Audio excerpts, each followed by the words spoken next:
All right, we here. Oh, there it is.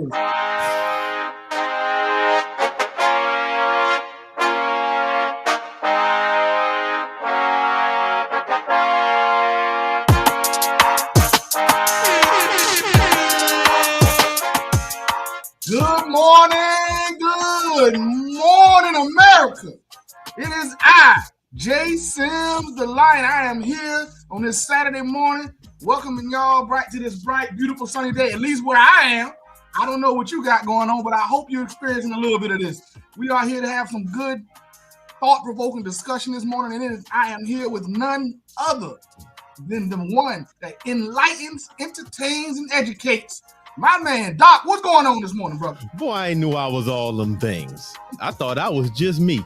I'm trying to bring you out, Doc. I got to let them know who you are.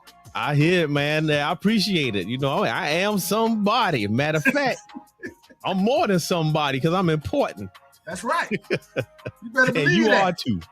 That's right. They understand. Hey, we ain't here for nothing. We don't do this by mistake. We do it on purpose.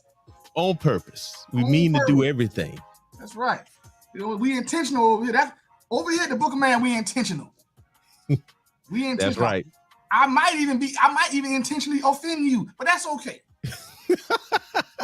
Don't take it personal. I'm just speaking my truth. And that's what they say out here. They say, speak your truth, brother. Yeah. Speak your truth, sister. I'm just speaking my truth. And if you get offended by that, more power to you. I don't know what to tell you. Man, Doc, how you doing this morning, brother? I'm all right, man. I'm all right. Can't wait to talk about this topic today. I mean, we usually try not to venture into this area. But because of the conversation, we kind of got to. Correct. We kind of got to. But before we even get into all that, you know, I have to remind everybody, if you're part of the Book of Man page, or if you know anything about it, y'all, please go ahead and join us over there. It's open to join. We're going to have a lot of resources, a lot of things planned to help you out with credit, with family matters, emotional stuff, anything it takes to help you become a better person so you can better help your family is going to be there. Also, go ahead over to the YouTube channel. The YouTube channel where you'll catch all the book studies for 48 Laws of Power and so many other books that we plan on doing. I mean, that's like the richest part of what we do. And finally, if you got something to say, go ahead and click that link that's up there. If you're on Facebook, it's up there. If you're on YouTube, it's down here. Go ahead and click on it. You can come on with us and give us your 2 cents. You don't have to be on the camera right now. You can just turn your camera off and use your voice, whatever you want to do. Come on, we want to hear it. That's right. That's right. And while you're at it, go ahead and like, share, subscribe on Facebook and on YouTube. We're just trying to bring some good content. We got a lot for y'all. We building this platform out. The camera's getting better. The sounds are getting better. The effects are getting better. Yes, sir. The effects are getting better. We're trying to bring in some quality content over here. That's right. That's right. I'm here with Doc, with me. You know, we got a lot to say about a lot of stuff. We hope we have something that might add a little value to your life. The Book of Man, we are here. Doc, you said we don't normally try to get on these subject matters. And it's not that we don't get on these subject matters. We try not to. We talk about things that concern men. And at some point, we had to get down and dirty to get into this realm. Even though we're not going to stay here, this is not what we do every day. But we both came across the same conversation earlier this week. Yeah. It was a hearty conversation had on the individual's post. Maybe they'll join us, maybe they won't. Give the folks some background. Well, you know what? Let me tell you something, man. I saw this post. I think I saw it before you did. Okay. And I usually don't comment on stuff. I just kind of, because it always starts arguments.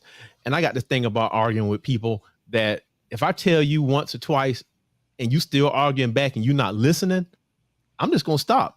Right. I don't even waste my time with that. But I saw you comment on it and I'm like, man, let me jump on this thing. All right. Yes, let me go ahead. I probably came in a little aggressive when I first came in on it. But, I don't like when people put post up things with zero context or Right. without definition.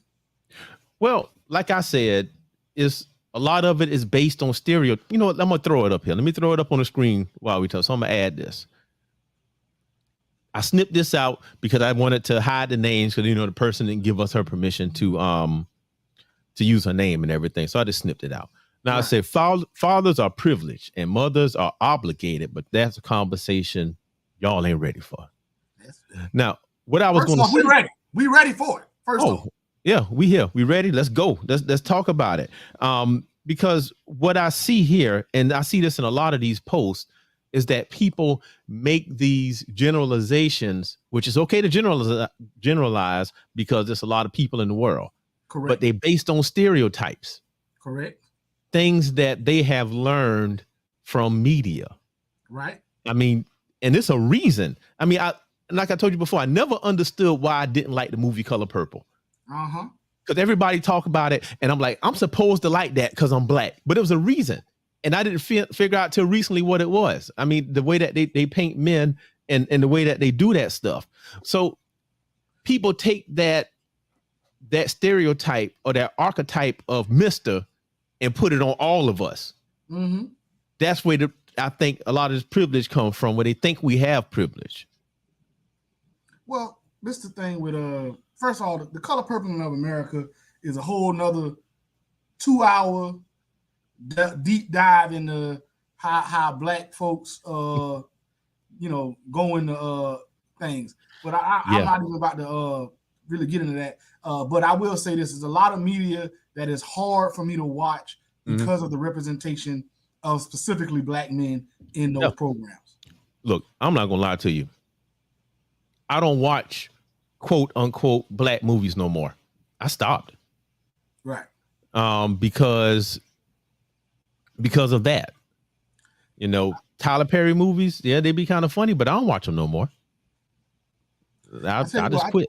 I just watched last night, matter of fact, I watched Halloween Kills, the most recent Michael Myers Halloween movie or whatever. Right. And it was a trash horror movie or whatever.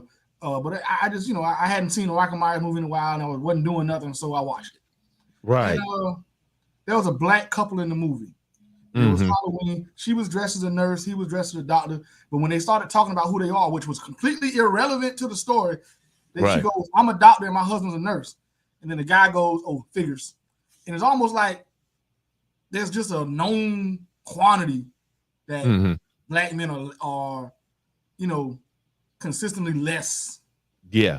Because they made him a very weak character. I don't know if it was meant for comic relief or whatever, but the character and the setup was just like, oh wow, this is how they do us all the time.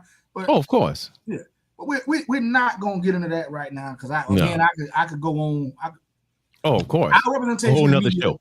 Yeah, we got the worst PR in the world, and this right here is a part of that. Fathers have it easy and are privileged, and mothers are obligated.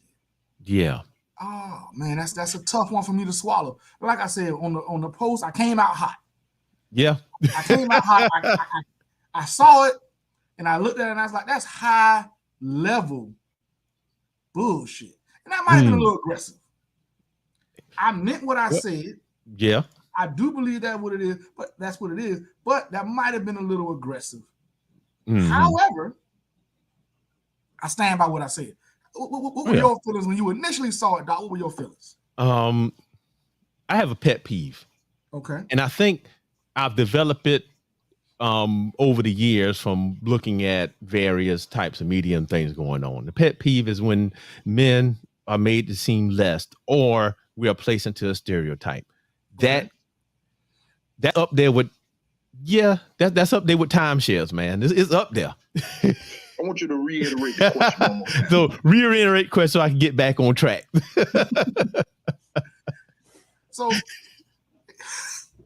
when you first saw it, like your initial hard, like just when you first saw it posted up there, what was your like? I wrote my initial reaction, which might have been a little harsh. How did you feel about it? Well, I'm not one to usually say what I'm thinking right away. but I scroll through the comments and read and see what everybody else thinking. Mm-hmm. And you know, we have a friend that had commented on that, and I replied to her comment directly. Mm-hmm. So, and you know, she was saying things like, you know, basically in a natural situation, fathers get to walk away, but mothers don't. That's what I got it from. And to your comment, you know, too many women dealing with it can be an inaccurate statement, white and black. Actually, I understand that may not be your truth, but and maybe even most of the men you associate with, but there is an issue and it's getting old. So yeah, let's dissect that a little bit. First thing first, I would absolutely love for someone to come on and define privilege. What exactly is the father's privilege? I think many women believe fathers can just easily walk away. And, you know, there are so many stories out there, you know, of the legal ramifications of somebody just walking away. Right. I've seen people post the pay stubs, people, you know, tell their stories about how, you know, they were alienated from their kids. They're not with the kids. And, you know, they don't even have enough money to live. They're sending in the child support, but they have to sleep in their car. Right. And because they have to sleep in the car, the kid can't come stay with them. Right. So it just compounds. So, and I've seen stuff like that. And when I think people don't, all right, let me go back. And I said this earlier. When you are on the outside looking in, everything looks like privilege. Right. Right. Everything looks like privilege, but you don't know what goes on behind that. Right. You know, for example, if you have a job and you're working for a company that pays well, and when people look at you, oh, you work for so-and-so, man, that's good. You know, y'all got it good over there. But they don't know how stiff the rules are. Right. How if you get caught with your phone, you know, you get demerits. You show up late, you know, 2 or 3 times, you fired. Right. You know, that kind of stress and pressure that goes on. I mean, you and I even had the conversation about being a teacher. You know, people think that we privileged because teachers off during the summer. Right. But I know you didn't know that they take money out my check the whole year just to pay me in the summer. So I'm not getting paid extra. It's just my own money that they're keeping for me. That's right. All right. I see somebody and we on YouTube. Let me go back over here and see who that is. Who is that? Yes, we are on YouTube. Yeah, we are on YouTube. There we go. Yep, we are on YouTube. Let me put the link on there. All right, let me go ahead and pull it up here, man. You go ahead and have your monologue while I get this up.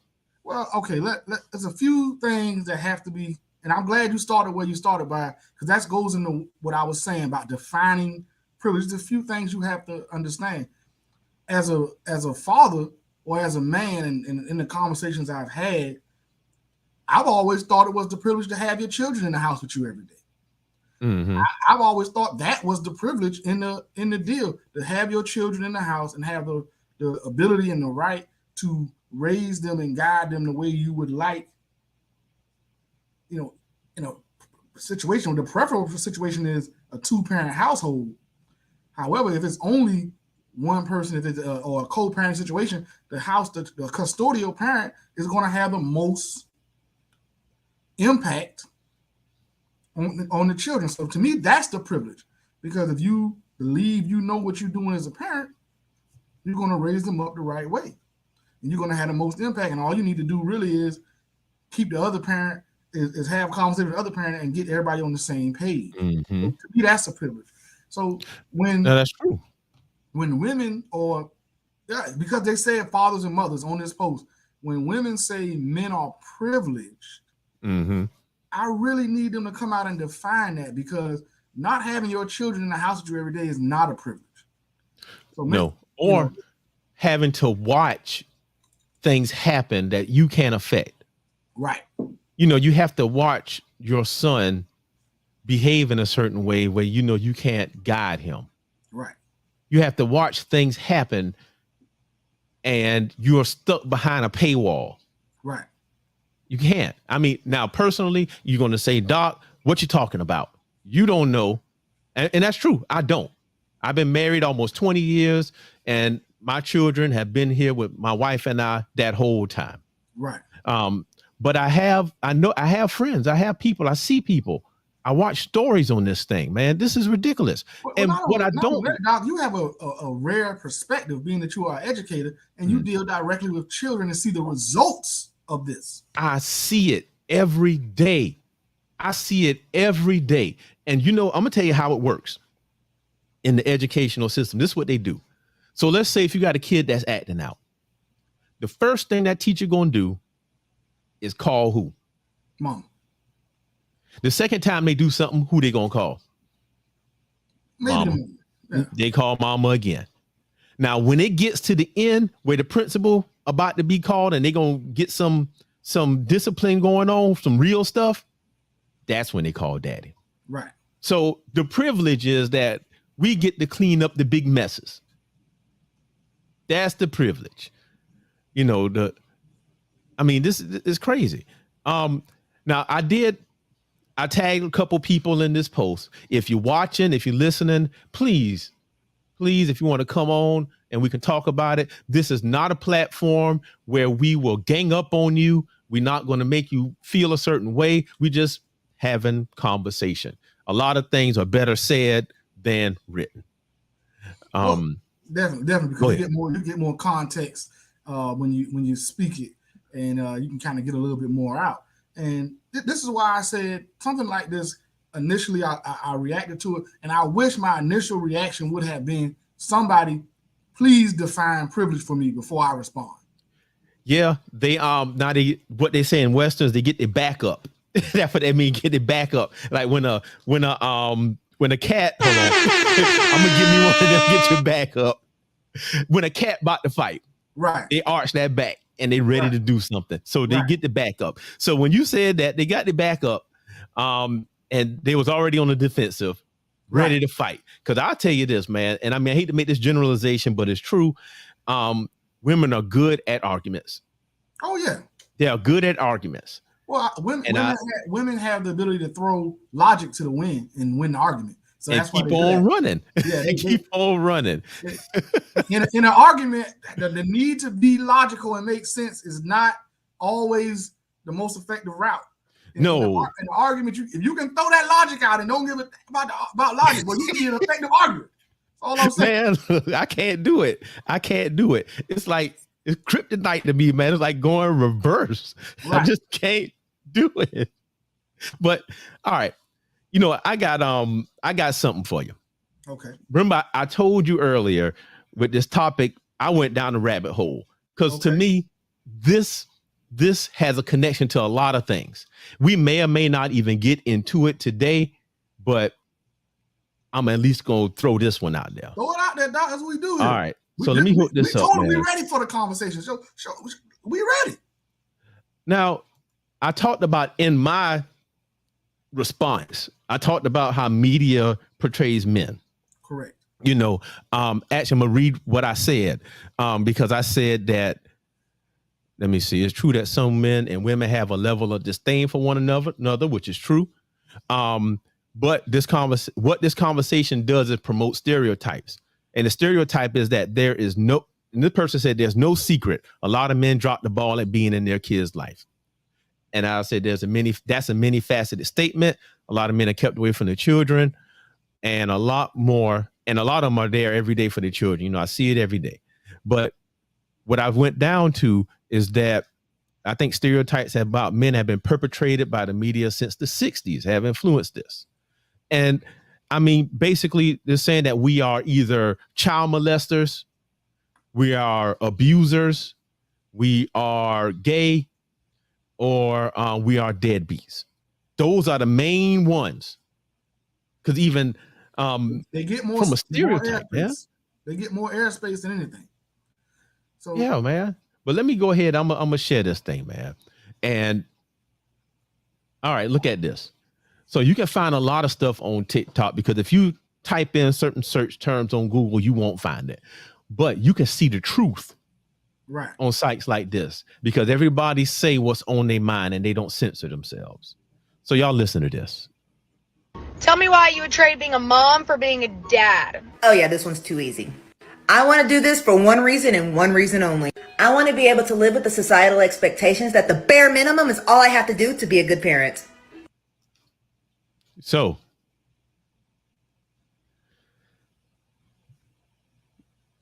I don't. First off, I disagree that the bare minimum is the expectation for me. I hold on. strongly disagree with that. Hold on, man. I got a drink from the King Cup one time.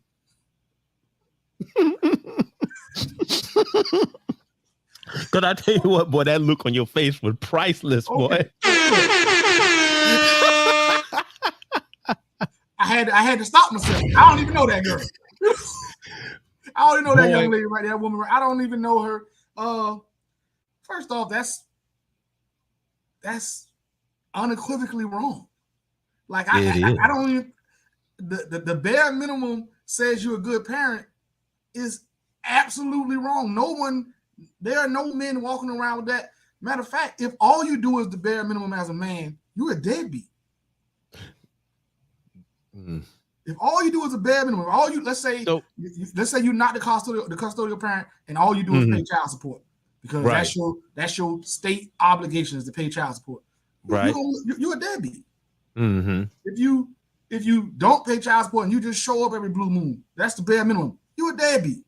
I posit this that a man doesn't have to be right or wrong in any particular situation. He only has to do something the woman or the mother doesn't like to be ain't shit. Oh boy. No matter if you're right or wrong, just all she has to do is not like it. And he's ain't shit because that's the way the narrative gonna be spent. He right.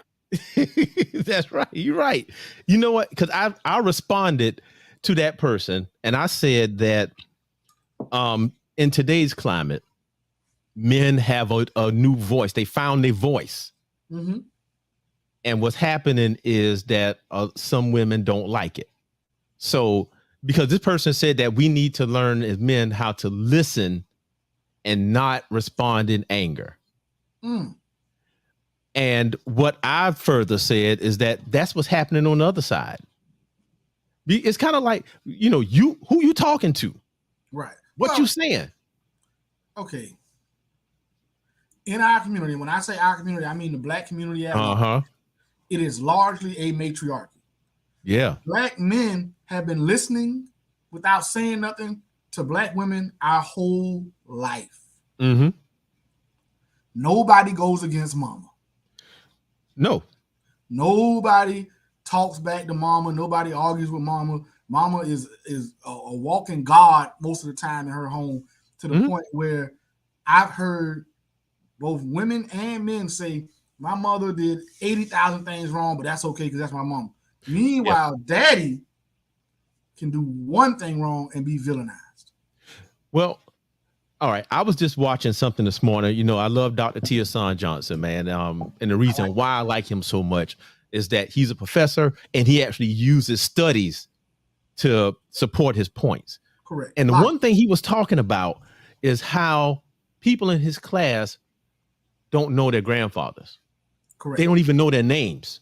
Yes. And they don't know them, not because they are not there, but because they out working and they making stuff happen. So they're working for that house for Big Mama. And what tends to happen is that they die. They die from stress. They die from other health issues. So now Big Mama got the house and the life insurance policy. Yep. And guess whose house it is? Big Mama house. It's Big Mama. It's not that they're not there. But I want to go back to something. And this goes directly to what I was talking about earlier when she talked about you can do the bare minimum. Now, this is, like I said earlier, when you're on the outside looking in, everybody's job looks easy. Right. Everybody look like they got it made in the shade. Right. Now, I can tell you this. I have 2 children. Mm-hmm. They're both teenagers. And like I said earlier, my wife and I have been married nearly 20 years, and I've been there every step of the way. There are some jobs in relation to the children I can't do. Mm-hmm.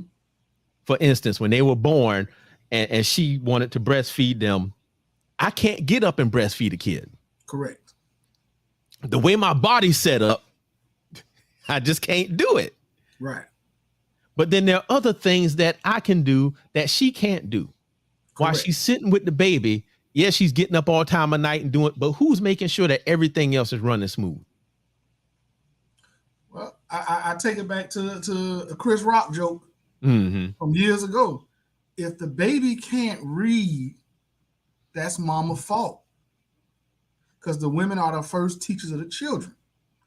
If the baby can't read because there ain't no lights in the house, that's daddy's fault. Yeah. You know what I'm saying? It sure is easy to read with all this light, Yeah. daddy. Uh-huh. So there are reasons children require a lot of time and attention. That's true. Generally, that's the nurturer and the mother. The other side of that is children are expensive. Because I'm not there being the nurturer, I then must be the provider. Mm-hmm. That's just how that goes a lot. But there are also situations where those roles have been flipped and switched and traded in our current society. But both those things have to be met. Now, I think when women who say things like this, they feel like they're doing both. And they feel like they're doing both 100%. Mm-hmm. But and I posit that that's not true most of the time. But guess who else say it though? It's men out there that say the same things. Yeah. Even all right, here's a story. And this is a sad story. Zion Williamson. Mm-hmm. If you watch sports, you know who he is. This kid was a beast. I don't know what in the world he's doing now. But anyway, came out of high school into the NBA.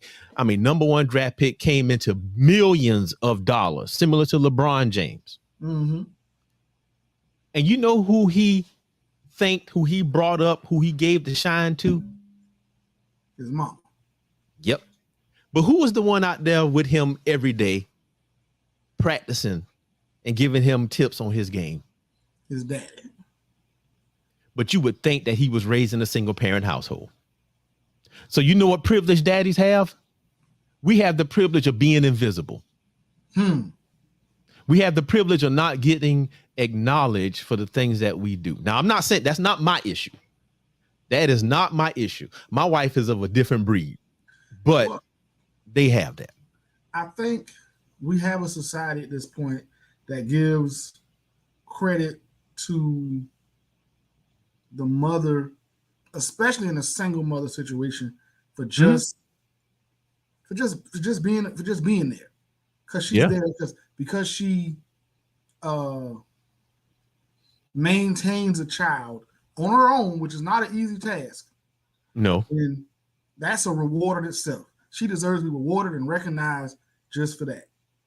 Meanwhile, in a 2-parent system, or if a father does it on his own, he's supposed to do that.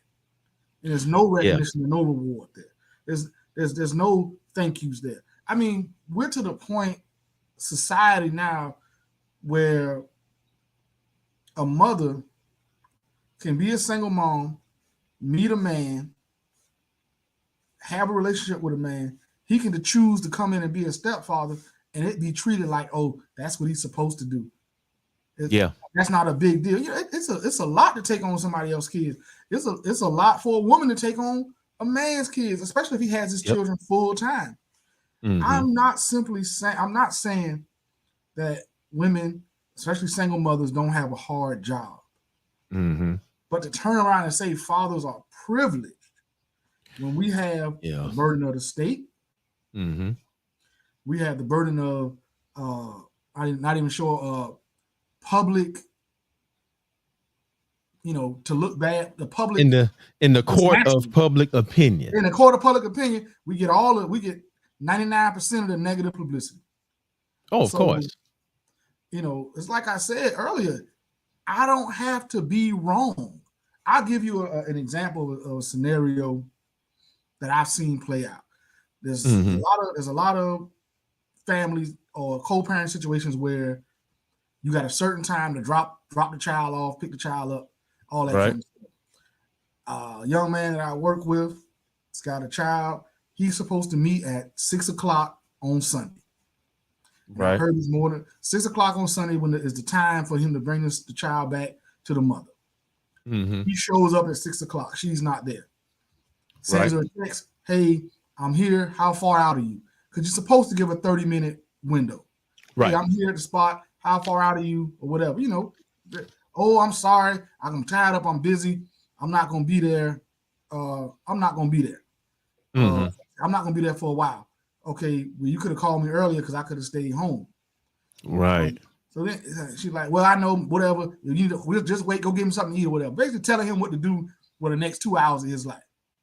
Mm-hmm. So he replied, he said, hey, if you're not here by 7, I'm going home because I got to be to work. Now, this guy works with me. Right. He works. We got to be to work at 5 a.m. He has a 45-minute ride to work. So, I mean, he up and he got to be up 3:30 to get to work by 5. Yeah, because he got to leave the house at 4. Right. He says, yo, I got to go to work in the morning. I got to leave here at 7 because I got a couple things I got to do tonight so I can get my week started. Right. So she says, oh, you ain't going to take my baby. I'm not driving because, this is Atlanta area, everything an hour away. Right. 2 hours away. It's in the same, you could be in the same city. You could both be on the 285 loop and it still might be 2 hours to meet up. He's like, yo, I got to go to work. I'm gone, whatever. He shows me her posts on Instagram or Facebook or whatever, where she's just going off on him because he was like, yo, you need to come pick, you're going to have to come pick my son up from my house because I got to go get my work started. She made him a complete and absolute villain. Yeah. He trying to kidnap her child, talking about he not sticking to the agreement. I mean, just made him out to be a villain as if she didn't know she was going to be late and couldn't have called and said, hey, I'm going to be late. I'm not going to make it at 6.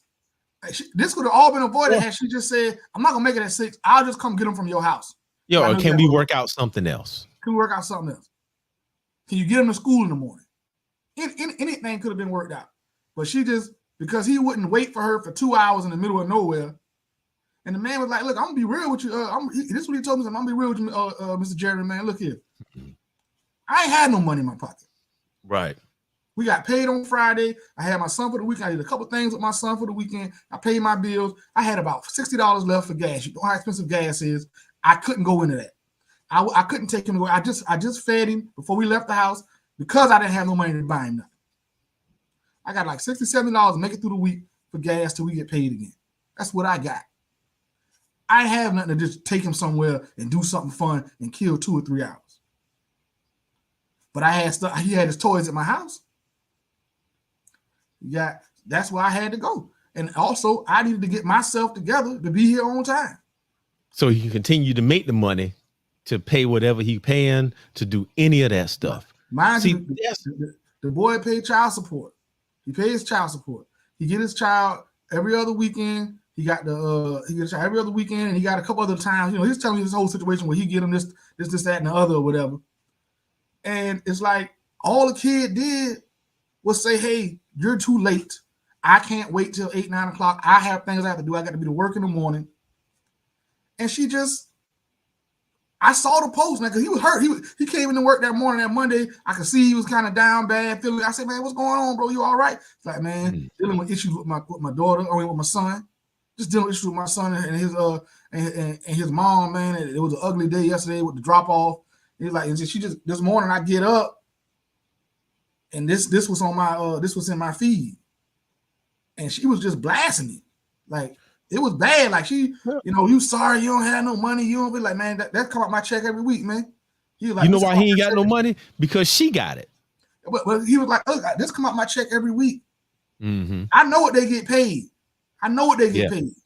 And I know how much coming out of his check every week. He hurting. Yeah. And he gonna be hurting for until that kid turned 18, probably 20 some years old. That boy 5 years old. That man got a guaranteed 13 more years. Guaranteed. So, you know, I told him straight up, I said, you need to file for joint custody, joint legal and physical custody. I mean, it should be 50-50 from the jump. Should be. You know how the system is. So I'm trying to figure out what's his privilege. Where's his privilege in that? One, he's a villain now for simply standing his ground. He didn't do nothing wrong. But in the eyes of that woman, because he didn't do what she wanted him to do, he's a villain. And I think, know what? I think that's the privilege. To me, that's a privilege to no matter what you do, you're right. You now you just said something here. Let me show you something. Let me make sure it's the right one. Okay. This is a chart. I mean, and see, this kind of leading us to the rabbit hole that I went down. This is a chart from the Whiskers database.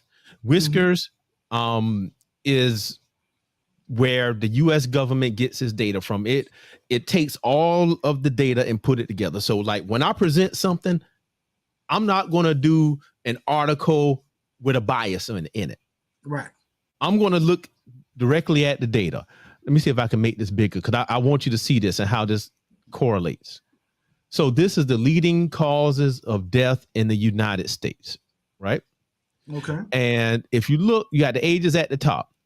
Between 1 and 4, right up here, unintentional injury. That could be anything. But let's scoot down here. Number 3, suicide. You see that? There's a whole block. There's a whole block right here. Let me look. Between the ages of 10 and 34.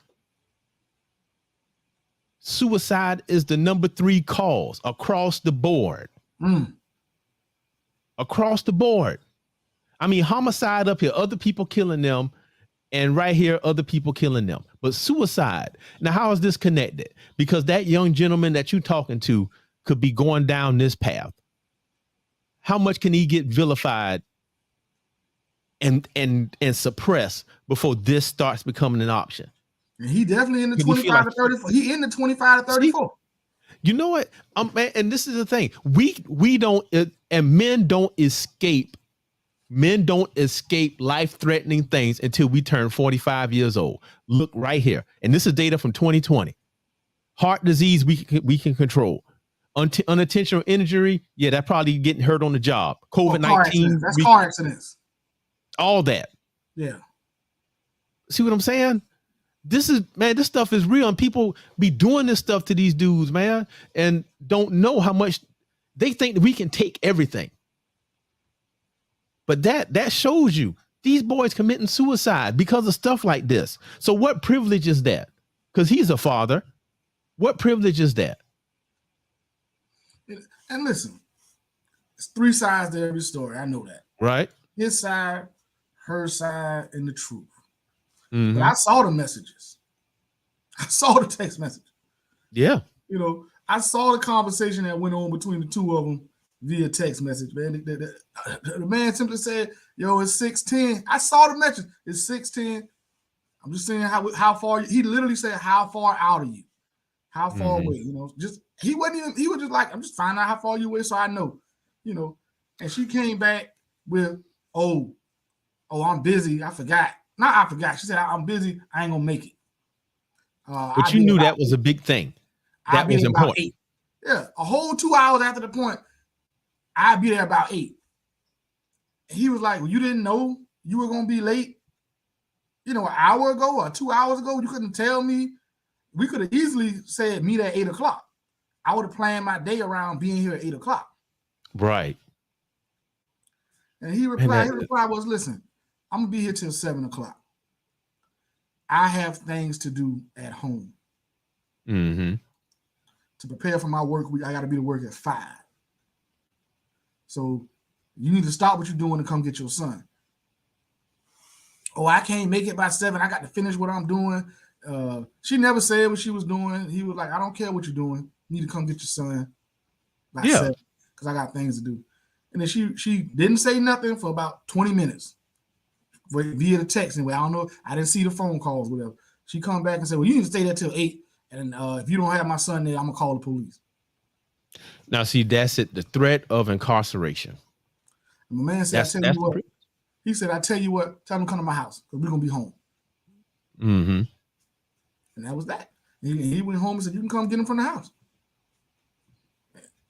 I don't know what phone conversations I've had after that, but that's what he said. He just went home and she didn't show up to get the boy till like 9:30, 10 o'clock at night. Wow. Wow. So and now this is me inserting an opinion, but it probably was done on purpose because there are some women that are very vindictive and they got ways to get back at you for not doing what they want. Mm-hmm. Which leads me into this point. Like I said earlier, many men are finding their voice in this media space, and that some women don't like it. And when they don't like something, that's when the vindictiveness starts. Just because you went against them. And that's probably what happened to that gentleman. I mean, that's just me. I don't know for certain. We don't know. But another thing that comes up, and these words came up in the comment stream: tear down and bash. Tear down and bash. So this person feels like when men, that we don't have compassion for Black women, and that we always tear down and bash. I disagree wholeheartedly with this. I see more often that. Hold on, actually, but before you do that, sorry to cut you off, bro. I need to read exactly what was said. Okay. Black men and Black women tear each other down too much, and we've become so emotional that we forget to listen to what is actually being said. And when she talked about the bash, because she did say that. Go ahead, brother. Well, first off, in general, I do not believe Black men tear down and bash Black women. Mm-hmm. I do believe anytime we say anything that they don't want to hear, it is taken as bashing. Meanwhile, when they say things to us, it's supposed to be constructive criticism. Right. And you know what? Most of the time, most men at a 70, 80% clip, we listen and say, okay, because we are used to listening to Black women. That's we right. largely grow up in single parent homes. 80% clip at this point. It's been over 50% for a long time. So we largely grow up in single parent homes. So we're used to listening to Black women. I got 9 aunts. I've been listening to Black women my whole life. Got 9 of them, 9 aunts. So a mother and 9 more aunts. That's so 10. All my drop-offs primarily have been to your auntie house. Right. You know, so I've been listening to Black women my whole life. So no, we listen. You know, and in general, in mass, we don't bash Black women. However, like you say, if we find our voice, we realize, hold on, some of this stuff and some of the ways we doing stuff is just flat out wrong. Yep, people feel like they are being treated unfairly, and now they're saying stuff about it. See, before we would just have to suck it up and keep moving. And what we were taught to do is, that's just how they are. That's just what it is. But how do you know? Do you know what it does to your character when just because you are a father or a man, people think you're a child molester? Off rip. You're a child molester. You're incompetent. You're going to cheat, slide, steal, do all these negative things. And I'll say that because that happened to me. And y'all know me. Y'all know me. We had a friend of the family, and her and my wife were going out together. Her husband was at work, and I was going to watch the kids. You know, I had my son, my daughter, her son. I was just going to watch all 4 kids. Right. And she didn't want to leave them with me. And I found out later it's because I was a man. And they thought I might do something to them. And my argument was that the state that I live in actually pays me a salary to oversee lots of different kids, but I was automatically assumed to be that. These are people that have known me for, at least a decade. But just because of who I was going to be a child molester. I'm gonna say this. It is hurtful that I am a father of 3. I've never had any serious run-ins with the law. Right. I go to work. I work hard. I'm a 50-hour week working type guy. My son lives with me full time. And it is hurtful that other individuals with far less criteria, just because they are a woman, or in some cases, a gay man, is more trustworthy than I am when it comes to watching children. Yeah. Oh, that's a whole nother thing that's the discussion people ain't ready for, because there's actually studies, and I know just not directly connected to children, but the myth of the pay gap, which that's been debunked, but people refuse to believe it. But there is a pay gap. Gay males get paid more than other people. There's studies on it. They get paid more. Well, that's probably mostly because people don't want to seem like they're not paying them because of their sexual orientation. But I'm not getting into that. I'm just simply saying, as a father, it is hurtful that individuals with far less criteria, you elect a 14-year-old watch your child. You let the 14-year-old girl from down the street watch your child, your 14, 15, 16-year-old teenage girl from down the street. You feel safer with your child being watched by them than me, than the dad. The experienced parent. I got a 21-year-old out here walking around. 21-year-old college graduate walking around. I got verified proof that I helped you. You know what you're doing. You know what you're doing. I got a 21-year-old with a college degree. I got a 14-year-old straight A student. Don't get in no trouble outside of no trouble at school and all that. Keep herself. I got a 10-year-old son, A and B student.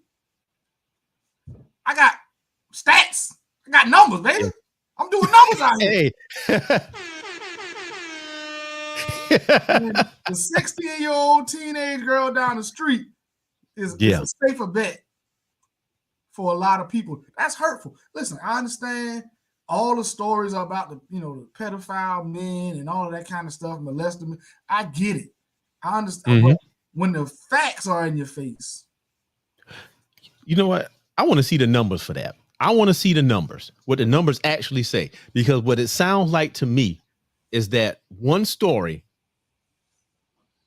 identifies all of us. Because if you look at the numbers, and I wish I still have it up. All right, I'm about to connect some stuff with you. Okay, connect the dots, Doc. That's what we do out here. I'm about to get you. All right, watch this. Let me see the Whiskers database again. All right, so we're gonna throw this up here, right? Remember this, and we looked at suicide, but what about this right here? Unintentional injury, right? So look at the unintentional. Now let me zoom in on that. Oh, zooming in on the wrong one. I want to zoom in. I got to do it over here. Hold on. Let me zoom in a little more. Unintentional injury between the ages of 1 and 14, right? These kids getting hurt by what? The violence of their mothers. That's some of it. There's other studies that say that a lot of mothers are more violent toward their children than the fathers. It's there. Yes. Well, first off, female violence in whatever shape or form it takes and against whomever it takes is just thought of as not as common, and it's also thought of as less damaging. What I mean when I say less damaging is because women are smaller and don't have the strength that men have. Oh, she can't hurt you, or she can't hurt a child. But also all the numbers, and we can go find it in other places, say that women are more physically abusive than men. Yeah. Because It happens. men, we've all grown up knowing it is a massive consequence for us becoming abusive. So we are forced to handle ourselves accordingly. Definitely. Hey, and if you're out there, anybody, if you want to go ahead and refute anything that we're talking about, you want to add to it, you just want to come on and tell your story, go ahead and click that link and you can join us. I'll put you on. You don't have to be on camera, but if you want to be on camera, we can do that. And it's Back just to your regularly scheduled program. it's just, we've heard narratives for so long. Let's say for the last 50 plus years, we've heard these back and forth narratives about how, and I speak largely about the Black community because I'm a Black man. That's what affects me the most. That Black men don't take care of their kids. However, CDC and a lot of other places say Black men are the most involved parents, the most involved group of men in the lives of their children. Yeah, let me add to that, because let me see, I want to phrase this the right way. Because what I was going to say is the uneducated people, but I don't want to say that. But I guess I already said it. All right. So most people would say, well, the CDC, that's the Centers for Disease Control. What disease got to do with fathers? But disease, mental illness, mental things, not just diseases that you catch. They monitor a lot of things that's connected to disease. And as a product of what they do, they discovered that Black fathers are the best fathers. And I think it happened because we've been told what a bad job we're doing. And I think that Black men have overcorrected. Correct. And that's what happens. I see it every day. I see it. I'll go a little deeper into that. Yes, I think in large part Black men have overcorrected. And I take another set of numbers that shows the quote unquote deadbeat dads or bad dads are the same dude. It's the same guy over and over again. Yeah, it is. It is. 54% of Black men are single and childless. So that means only 46% of Black men have children. Yeah. Okay. All right. 80% of children are born to single parent households. Yeah. And you know, and they said that changed. I got to see them numbers because I think it's skewed. So but go ahead, brother. So that means 46% of men are making 80% of the babies that are born to single parent. Only out of a group of 46% of men, 30% of men are married. Yeah, so you take them out. So let's cut it in half. Let's say half of those guys had children before they got married. They on their second wife. So that leaves 46 minus 15. So now you're down to 31%. 31. 31. Only 31% of men are creating these babies. That means That means it's the same dude. Yeah. Same few. Yeah, the same. It's only 30% of men creating these kids that multiple women are having issues with the same guy. Yeah. It's not all the guys. It doesn't map out. So 70% of men aren't in that argument. Exactly. That's most of us. 70% of men are not in that argument at all. So what are we talking about? How are we saying that 30% are all of us? Exactly. That's less than half. That's not even a majority. That's a minority. It's a minority. Well, conversely, on the other side, what that says is, ladies, y'all already know he ain't shit father, and you still choosing to have a child with him, and being in a relationship with him. If your goal is to be a family, if the goal is to be a family, that dude, you should eliminate that dude. That dude shouldn't even be in your I sleep with him category. As soon as you find out he got more than one child that he's not taking care of, he shouldn't even be in your wheelhouse if your goal is to be a family. So I posit maybe the goal ain't to be families. Yeah. So I got two things to say to that. It depends on what your goal is. You got to set a goal for that.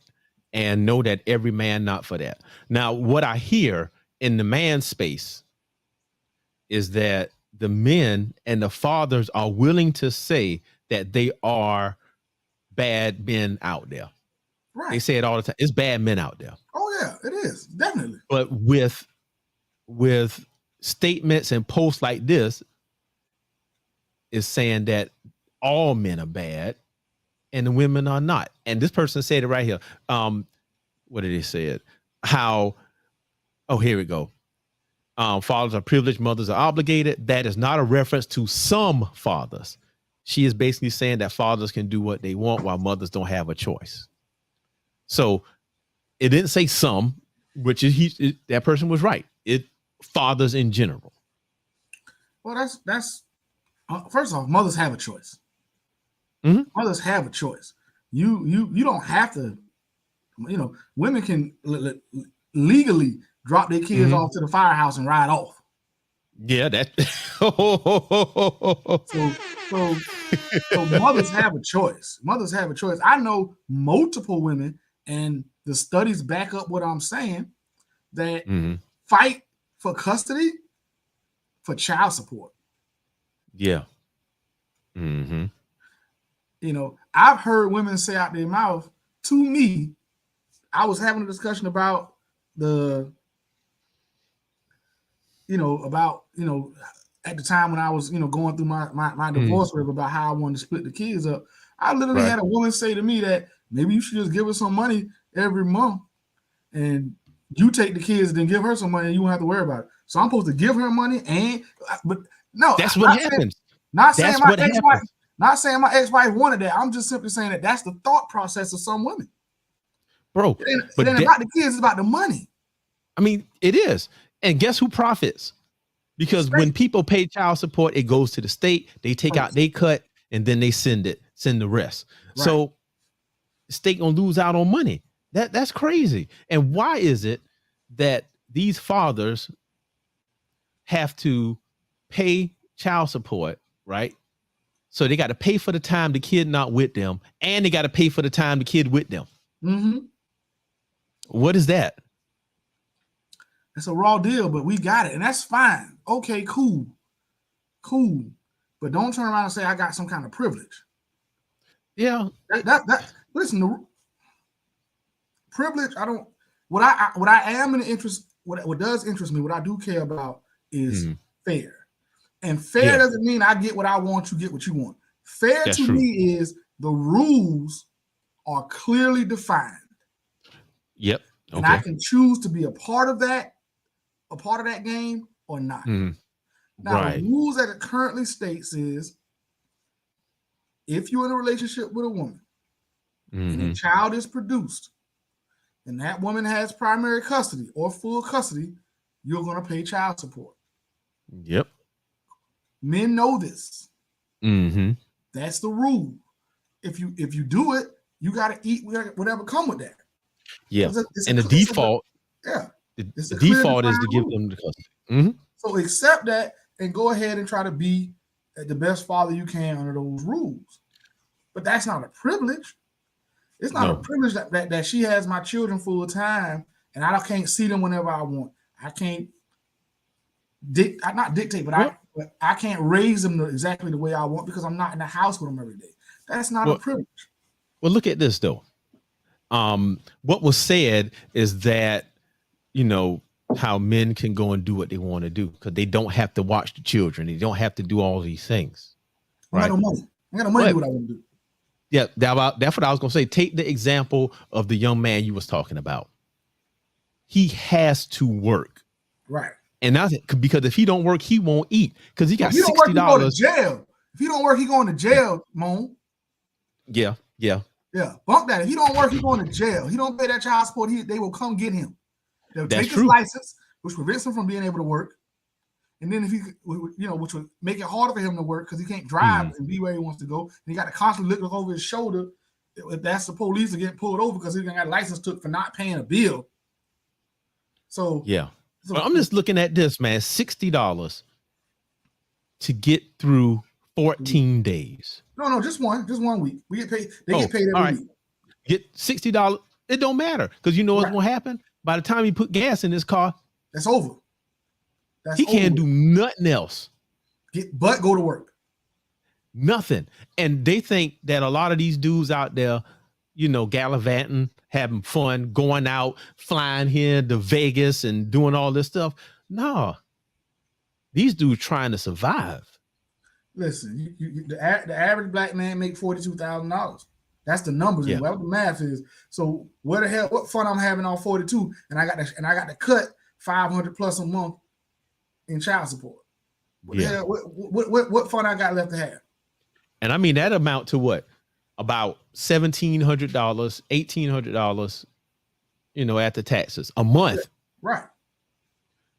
A month. What fun I got left to have? Ain't none, because you Right. can't stop. So I'm gonna say this, man. This is an unpopular opinion amongst a lot of people, given the climate of things. Man, this is where the biblical stuff and that Bible come into play. Because if you do it according to that, problems you won't have, man. Get your family once you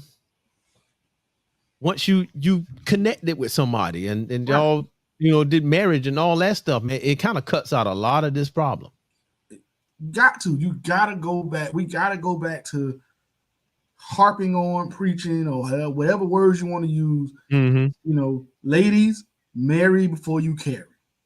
Yeah. Fellas, keep your dick in your pants.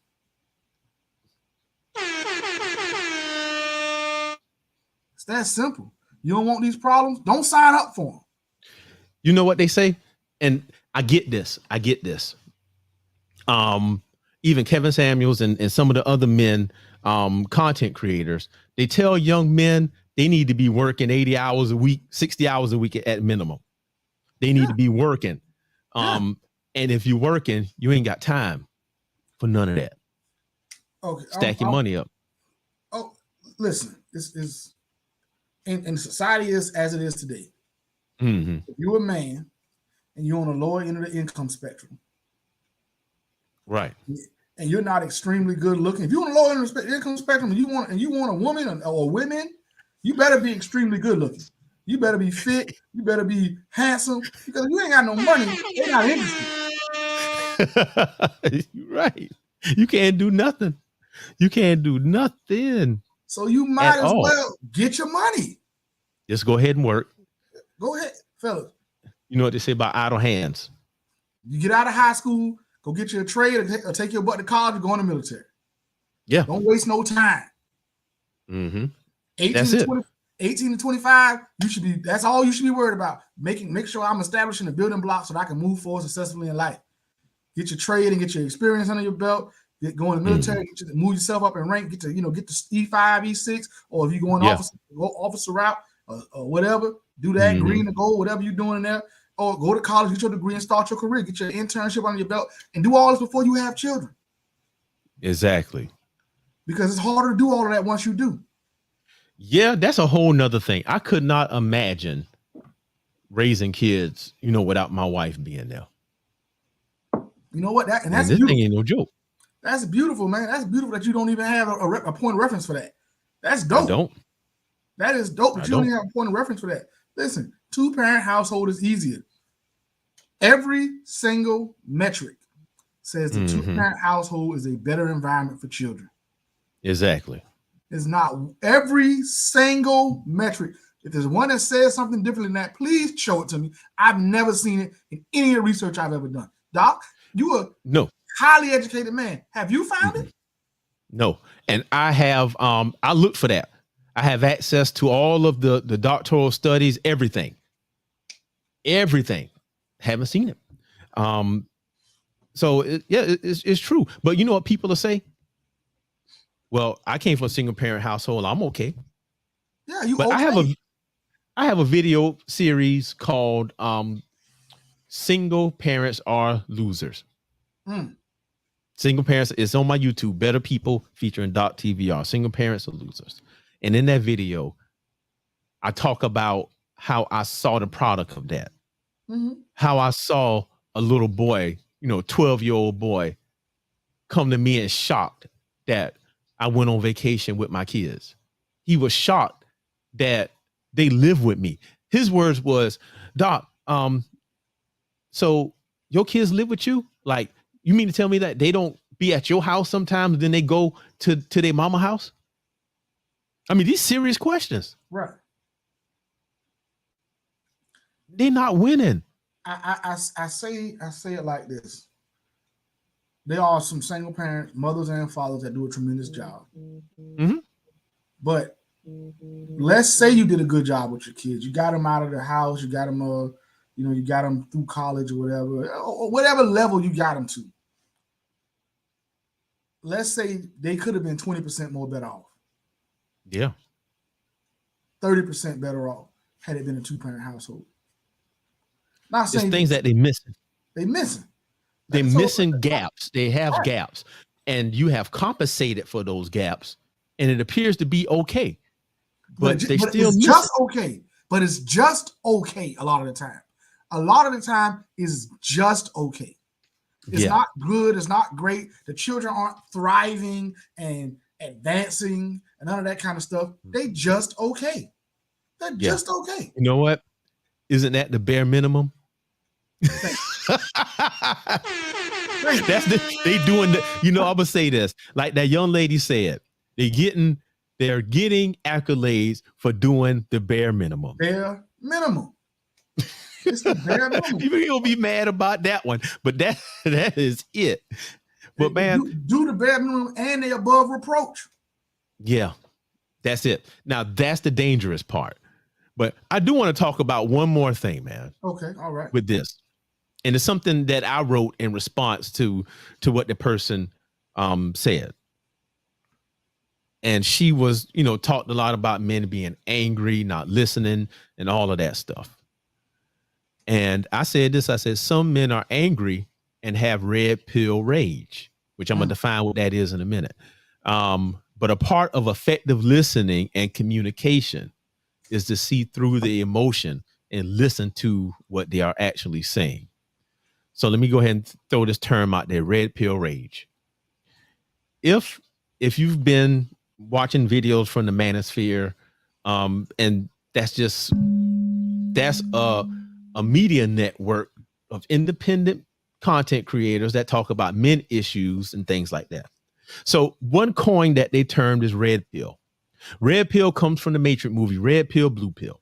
Mhm. And when people take the red pill, they start to see the world for what it is. Usually when it happens to men, their wife, their girlfriend, or somebody did something egregious to them, and they finally see the truth Mhm. about how females behave, female nature, and the way that they think. The red pill rage comes in is that when they see that truth and realize how they've been treated their whole lives, that they are angry about it. Mhm. That's when you get, F all these people, or, all women just do this, and they are mad because Yeah. they have been wronged and they realize it. That's red pill rage. We got somebody in that we both know that's definitely experiencing red pill rage. He deep in it. And the thing that they talk about in the manosphere is that you can't stay there. Nope. You can't stay in red pill rage. You have to recognize that you have it. Yeah. And some of our men have it, and they got Yeah. it bad. For sure. They got it real bad. But the second part, what I was talking about, effective listening. If you are trying to communicate a point across, and if somebody is angry, you have to not respond in anger. Right. You have to hear exactly what they're saying. Take away the emotion, strip away all of that stuff, and listen to what exactly they are saying, and not get offended because they talk to you in a loud voice, or they Right. might have typed something in all caps. Mm-hmm. So it's necessary for both men and women to listen effectively to each other, because you know what the truth is? I always say the truth is somewhere in the middle. Yep. The truth is in the middle. And a lot of us, we think that because of our viewpoint, that everything is a certain way. But it's not, because that's just your viewpoint. And that's the crux of this whole post about fathers have it easier or privileged. What that sound like to me, the person that wrote that, they tired. Yeah. And they have to do, because they single parent and they have to do all of this stuff and they mad. Right. That's what that sound like to me. That's definitely what it sounds like. Because when you start to really weigh it out, there's really no privilege on either side. It's just duty. No. It's just duty and responsibility. And people put themselves in whatever situation they put themselves in, and they have to deal with the duty and responsibility from those situations. If you chose to have a child with an individual who is not holding up their end of the bargain, that's your cross to bear. True that. The thing is, who is defining the end of the bargain? Who decides how much weight is carried? It's never 50-50. No. The pendulum constantly swings. At some points, you're going to have a lot. At other points, other points are going to have a lot. I think a lot of women feel like the pendulum is so heavily weighted in their direction because they only see their issues. That's right.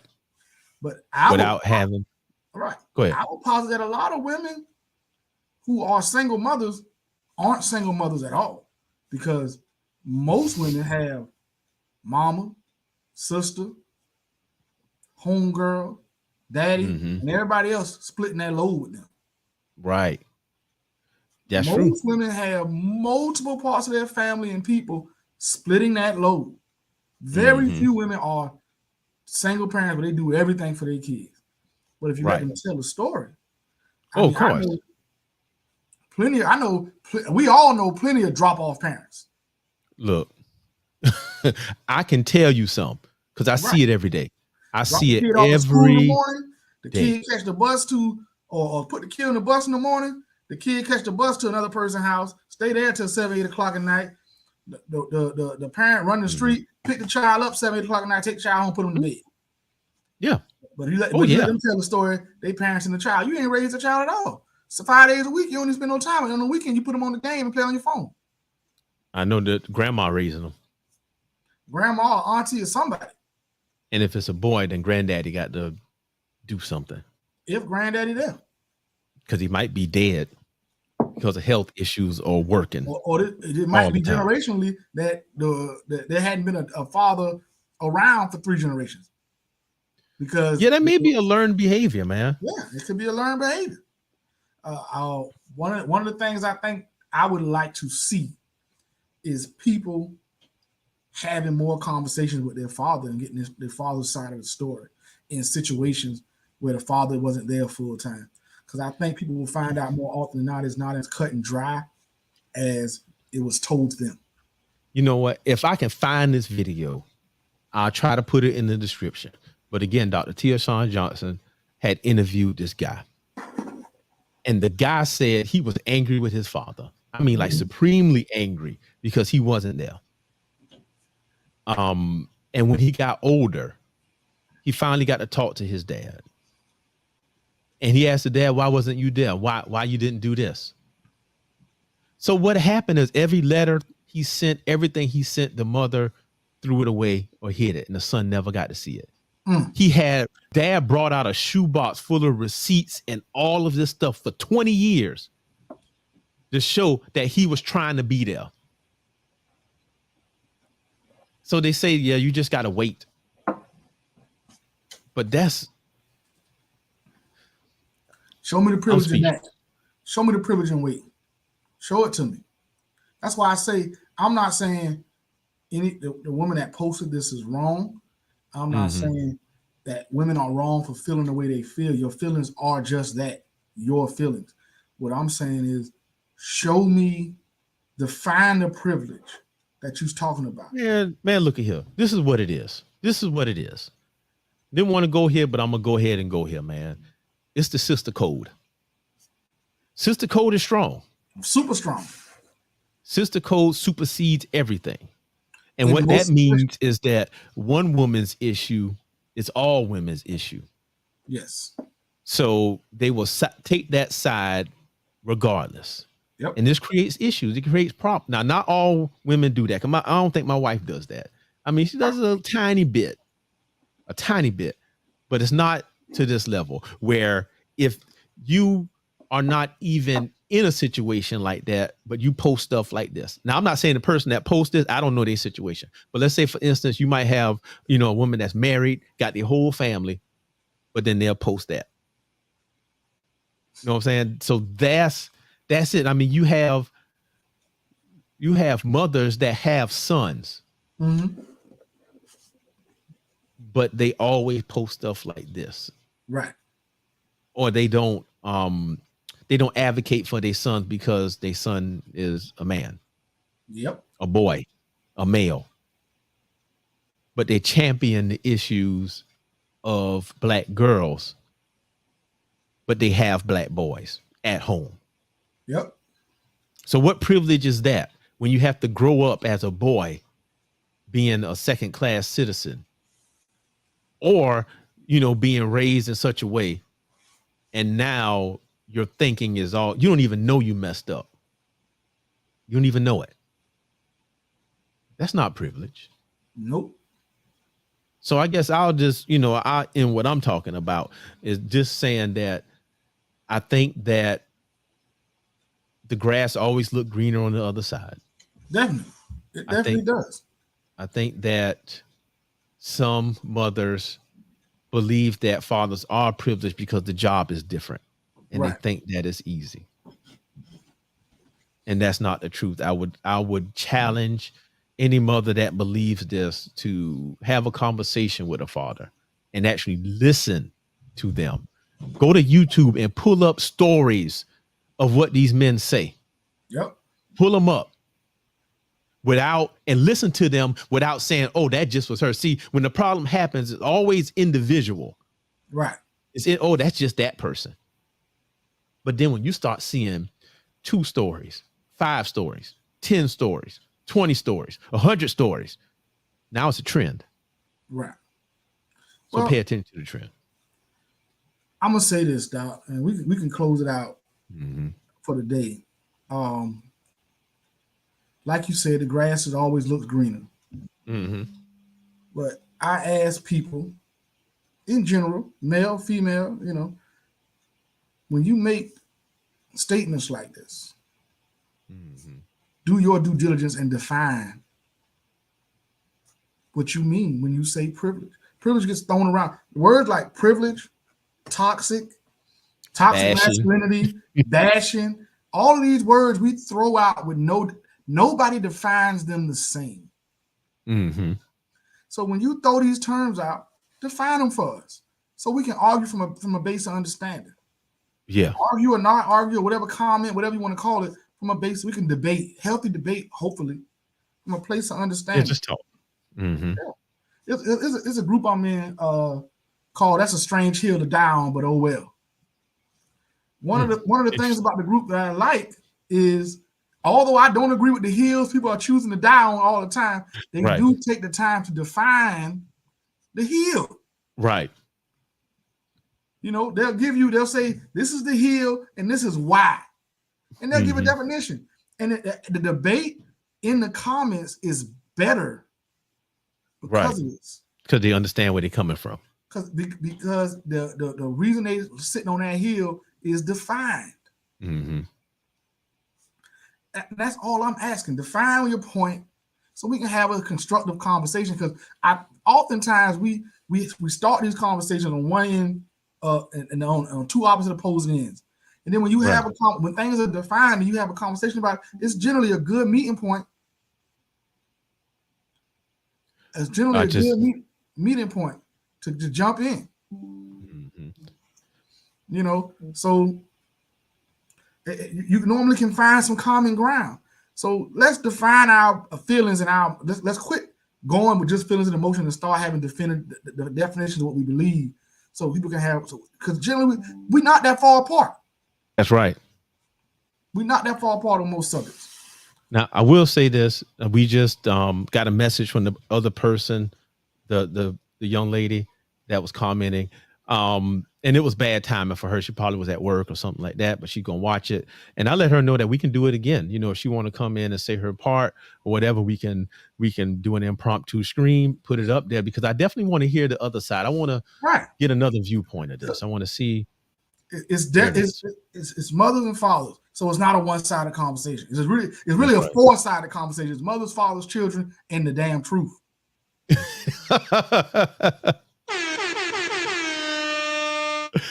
There you go. So, ladies, can you do me a favor? Fellas as well, can we go out here and define what we're talking about? Yeah. Instead of just throwing out comments and statements and whatever nonsense, let's define it so we can have real conversation. We have to get to a point where we're having constructive conversations that move this forward. I think en masse, as the African diaspora, the Black community, we know we got some problems.